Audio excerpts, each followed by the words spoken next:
what I didn't want to lose is that his music is really good. His music is well written. It's got hooks. It's got melodies that are memorable.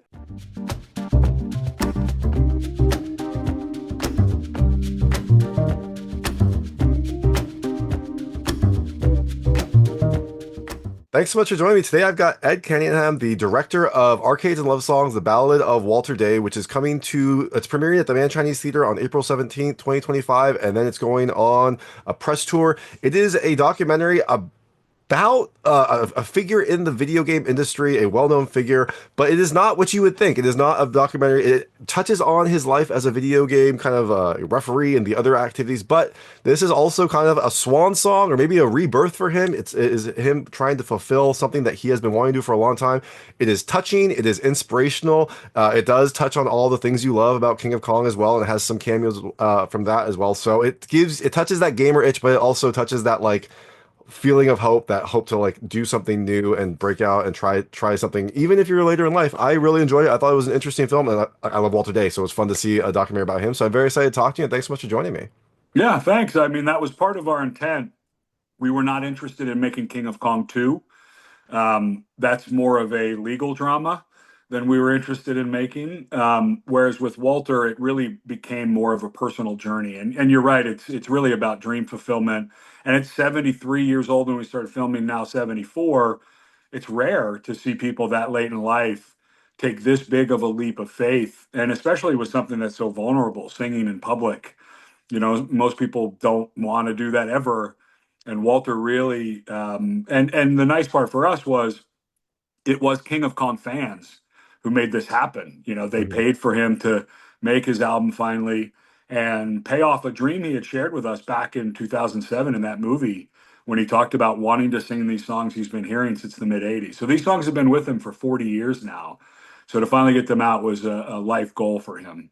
No, that's awesome. And it is like crazy to think that you would, to do this at such an old age, and then also to like have it so publicly done. Because I was thinking when I was watching this, I was thinking about like my first interviews and how rough they were and how nervous I was. And like I go back and watch them now, and I'm like, oh my gosh, like that is like I don't even like to watch them. And to then have a fully public viewing of that as you're trying this new thing, as you're putting yourself out there, is it's really brave and kind of a testament to kind of Walter's personality that he would want to do that, to want to have it documented, to want to have people see his journey and hope to inspire other people. Well, it scared me as the filmmaker when he would not do, when he would, I kept asking him, hey, are you sure you don't want to practice a little bit and maybe go to an open mic with your guitar and just try singing? He kept saying, nope, I want to do it for the first time at this show. And I kept saying, are you sure? And then when he walked on stage and froze, I mean, he froze when he first got on stage in that show. And I was in the back of the room. We've got 6 cameras rolling. And I'm thinking, oh my God, he's going to fail.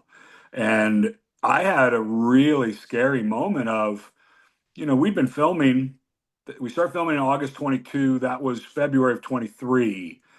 So we've been filming for months and months. And I thought, oh my God, we're not going to have a movie. It's going to be really sad because this guy's going to go up and fall on his face.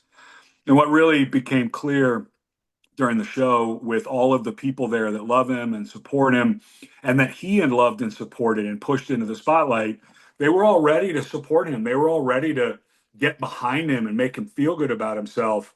And by the end of the second song, that's when the crowd really took over. And, we have some sound bites for, you sounded better. This one's going to sound better. Like they gave him the energy and the confidence he needed, and by the end, not only was he singing better, but the crowd was singing along with him and they had their phones out. And, they were really, without that support, I don't think he would have pulled it off. I think if it had been a different crowd, if it had been a bunch of strangers, if it had been an open mic, I could see people getting up and walking out early in that show because it was kind of fingers on a chalkboard to start. And it really was this sense of community, not just the gaming community, but the community of Fairfield, Iowa, where he lives, that really supported him in a way that, frankly, took his performance to a level that I didn't think it was going to get to. The first 15, 20 minutes he was on stage, I was in the back going, "Oh no, we don't have a movie. He's fallen on his face. This is because there's no way it'd be really disingenuous to make a film where We didn't show what really happened.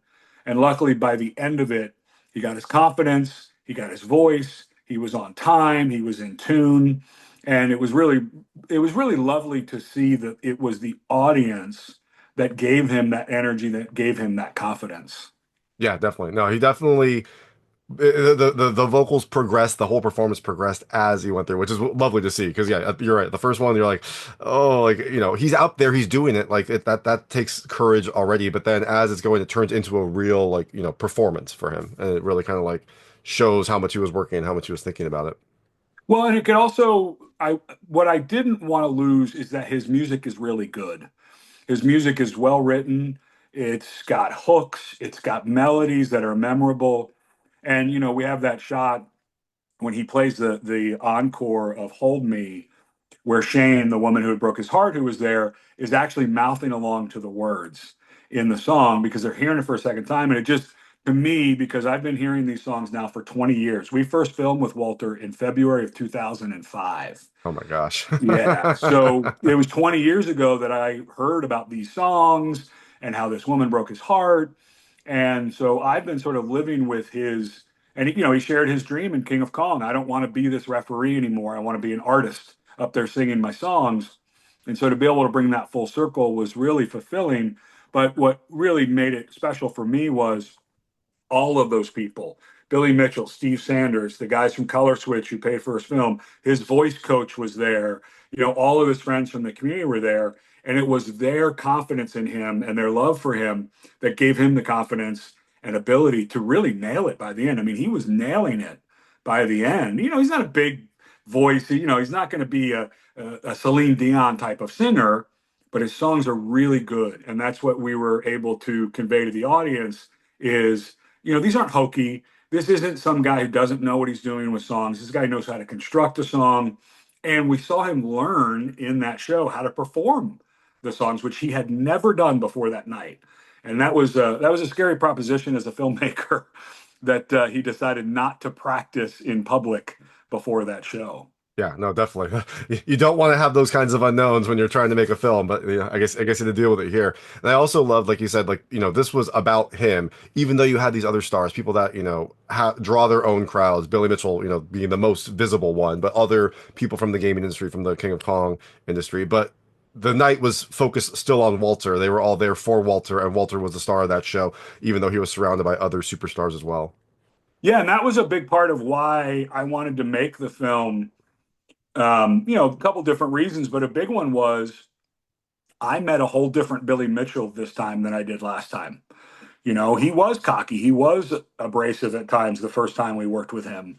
He was a little, arm's length, not really, not really playing along with us and giving us a little bit, he was sort of playing games with us back then. But what I found with Billy this time was he was totally there to support his friend.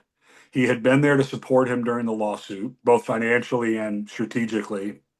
And here he was flying all the way to Iowa to not be seen. Oh, you're the great Billy Mitchell. He was literally there to support his friend in this lifelong dream. And that was really touching to me to see that. And one of the things we really wanted to convey in the film was this sense of community.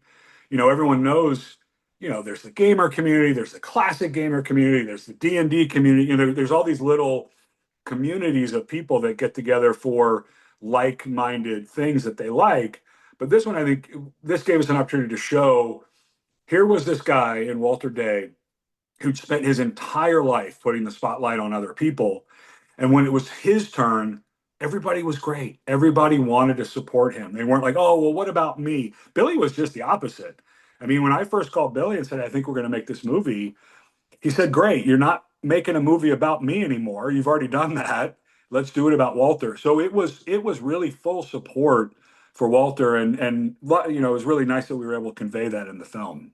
Yeah, no, and I actually was able to meet Billy a while ago, and everything you say is true. He is cocky. He is, a personality. He is kind of a meme in his own, but he also seems, genuinely nice, and he, was happy to meet people and talk and things like that. He is an enigma, but someone that I think gets a bad rap because of some Yeah, of his like public person, like a wrestling foil essentially.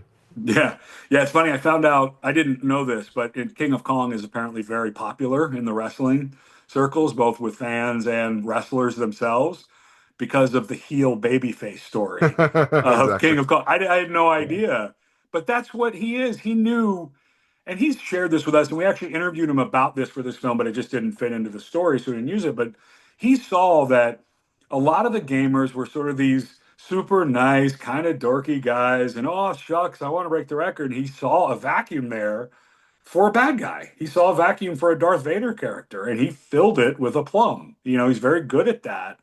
But I got to know him much better this time. I got to know his son. I call him Billy Four. He's Billy Mitchell the fourth, um, who's a really great guy and really understands the power of King of Kong. He works with his dad on their hot sauce label. Um, so I got to know Billy and his son much deeper than I did last time. We were kind of kept at arm's length during the filming of King of Kong. And this time it was open arms. We're here to support Walter. What do you need? And, we didn't want, we wanted to show Billy in a truthful light. And I witnessed a different guy this time. He was much more about supporting others, um, more friendly. He still has his cocky side. He's still Billy, but it was just a whole different experience filming this time than it was last time. Yeah, definitely. And I did love how at the end of the movie there was a little bit of an update. I'm not going to say what it was, so you can see the movie. There was a little bit of an update on some of the events, but do we have any update on Walter's love life? Has there been any progress there? It's funny. That comes up. We had a great screening. I live here in Long Beach, California. We had a great screening here at the Art Theater, and everyone was asking that question. And Walter, he's 74, and it's been a long time since he's been in a romantic relationship. And I think that for him and Shane Harris, the woman who broke his heart, and thank God she participated in the film. I mean, she just adds a level of depth and humanity that I just don't think we would have had without her. And they've become friendly again. They keep in touch. This is something that will keep them connected forever now because she's such an important part of this film. But it remains to be seen what may happen in his romantic life. All right, we will keep watching that with bated breath. I know we have a limited time, so I'm going to switch to a lightning round. They're just lightweight questions about the film. Want to see how your personal experiences map to things in the film. Feel free to skip any of them, but I try to keep them very answerable. Yep. First question: what is your favorite video game? Oh, Tempest. I was a Tempest guy. All right. Okay. Did you set a high score? Or did you set some God, sort of no, I was like terrible. I was a terrible video game player. Yeah. okay. Well, yeah, one of the questions was, do you have a high score? I guess you have a high score, maybe not like, a recognizable high score. I was never number one on the board at the 7-Eleven in my hometown. Well, Yeah. very few can be. Yeah. Um, this is kind of about Walter Day's hidden talent, something that he had been working on that didn't show. Do you have any hidden talents that, maybe the general public doesn't know about you? I play guitar. That's one of the reasons I like Walter's music and I appreciate Walter's music. I play guitar. It's been a little while. I have kids now, so I don't have as much time. But I played publicly a few times and then just realized that it was a hobby. Yeah. Well, at least you can do it. I've always wanted to learn guitar. It's been something on my to-do list. I don't know if I'll see, but I mean, if Walter can sing at 73, I can probably learn to play guitar at some point in the next, Yeah. however many years. Um, have you ever seen a kill screen? Yes. You have? Okay. Yeah. That's Yeah. So awesome. when we were filming, we saw kill screens on Donkey Kong. And then I think the coolest one we ever saw was the kill screen on Miss Pac-Man.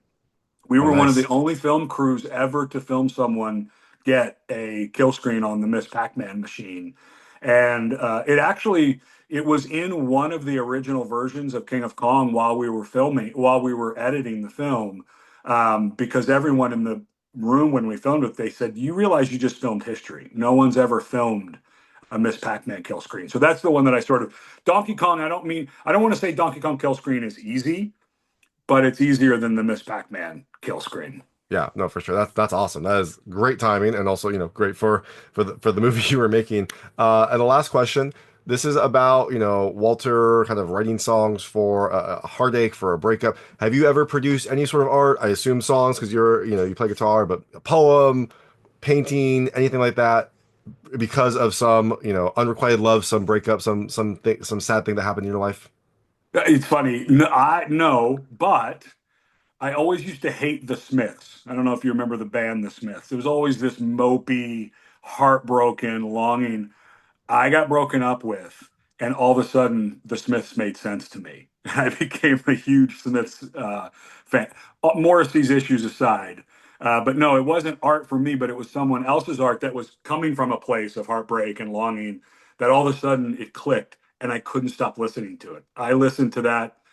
Like "The Queen is Dead" is the album. I probably listened to that 100 times after that breakup. Wow. Well, I mean, I guess it's sad that that's what it took for you to appreciate the Smiths, but also, good to appreciate the Smiths. They're a good band, and Yeah. they have their place in your life. So you can listen to the Smiths or listen to Walter Day's music in Arcades and Love Songs, The Ballad of Walter Day. It's releasing at the Man Chinese Theater on April 17th, 2025. That's the theatrical release. It'll play in LA before kind of spraying across in various theaters. You should keep an eye on it. Wait for it to come to your hometown. It is a great film about a great man, like a wonderful person, and his quest to do something that has been on his mind for years, and he finally gets to accomplish that at an old age. This is the director, Ed Cunningham. Thanks so much for your time. Yeah. Thank you.